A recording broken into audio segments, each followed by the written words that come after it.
Olá, sou Lia Couto, idealizadora do canal Menu Saudável. Aqui a gente posta receitas para vocês. A gente já postou várias com substituições de farinha de trigo, de farinha de arroz, essas farinhas que geralmente têm muito carboidrato. As farinhas que a gente mais usa nas receitas low carb são as farinhas de coco, farinhas de amêndoa. E aí eu trouxe outras aqui para vocês conhecerem e verem a textura e diferença entre elas. Vem comigo. Aqui nós temos as que a gente usa mais, que é a farinha de coco, que é essa daqui, e a farinha de coco caseira, que eu vou deixar aqui no card, que a gente fez, o leite e a farinha.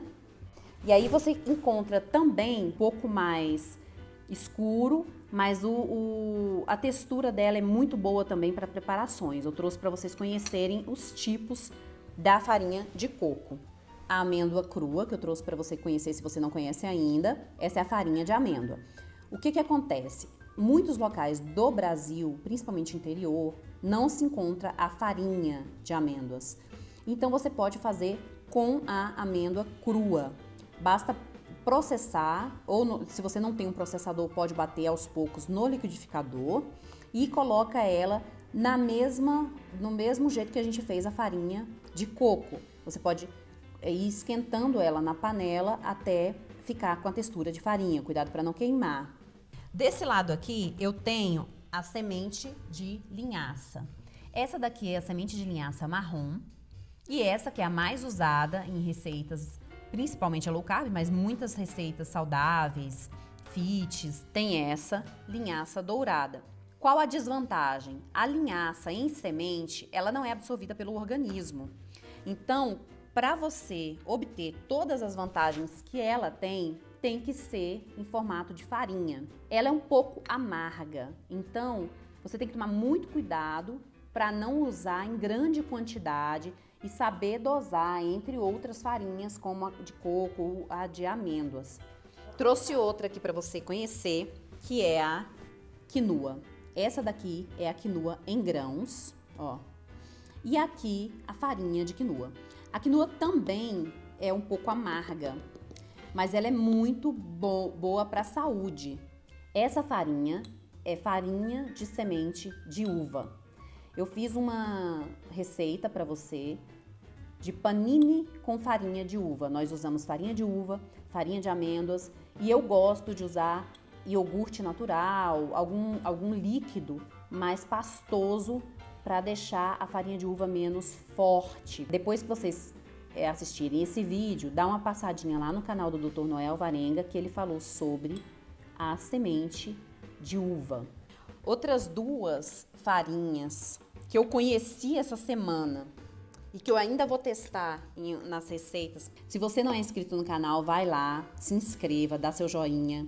Lembra de marcar aquele sininho para você ser avisado quando a gente fizer os testes com essas duas farinhas, para que você possa receber as notificações. Fefe tá me lembrando ali. Outra coisa, a gente tá colocando os vídeos menores no Facebook, daí você não perde quando a gente fizer esse teste. A minha dica é, quando você for começar a fazer uma dieta low carb, qualquer uma dessas, que você precise ir para a cozinha, que você precise fazer a sua própria comida, que você se planeje e se organize. O que eu faço aqui? Eu comprei vários desses potes de vidro e eu coloquei o nome de cada farinha. Então essas aqui que eu uso mais, que são as de amêndoa, que são as de coco, eu coloquei elas em vidros maiores. Então as farinhas que eu tenho são as de linhaça, a farinha de quinoa, tem gente que fala quinoa, né, dependendo da região. A farinha de coco caseira, como ela dá pouca farinha, eu coloco ela separada porque a validade dela é menor do que a outra, então eu uso primeiro. Sempre que eu faço, eu gosto da textura, então eu uso primeiro. Outras coisas que eu costumo usar em café da manhã ou num lanche, principalmente pro Felipe, quando ele tá aqui, eu já coloco também nos potinhos. Por exemplo, cacau em pó. Gosto muito de usar a canela é termogênica. Qualquer coisinha que seja virado para o doce, eu já coloco a canela, eu gosto muito. O bicarbonato eu também coloco aqui. O bicarbonato substitui o fermento químico em muitas receitas. Então eu dou preferência ao bicarbonato junto com creme de tartar, que eu também tenho, ao invés do fermento químico em pó, que é químico, né? Então eu costumo usar mais o bicarbonato. Aqui eu tenho também o farelo de psyllium. O psyllium, ele vem sendo utilizado em receitas sem glúten. Muita gente me perguntou em box o que era. Então, em alguns locais do Brasil ainda não chegou.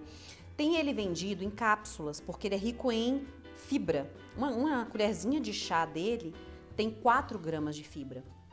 Então, muita gente usa para aumentar a quantidade de fibra no organismo.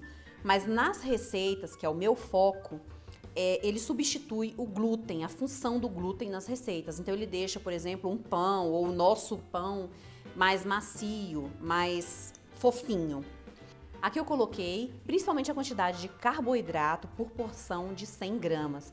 Lembrando que a maioria delas a gente utiliza 5 a 10 gramas, que é o valor de uma colher de sopa que tem nas receitas low carb. Espero que vocês tenham gostado. Dá aquela curtida, se inscreva no canal, compartilha com seus amigos e até a próxima receita.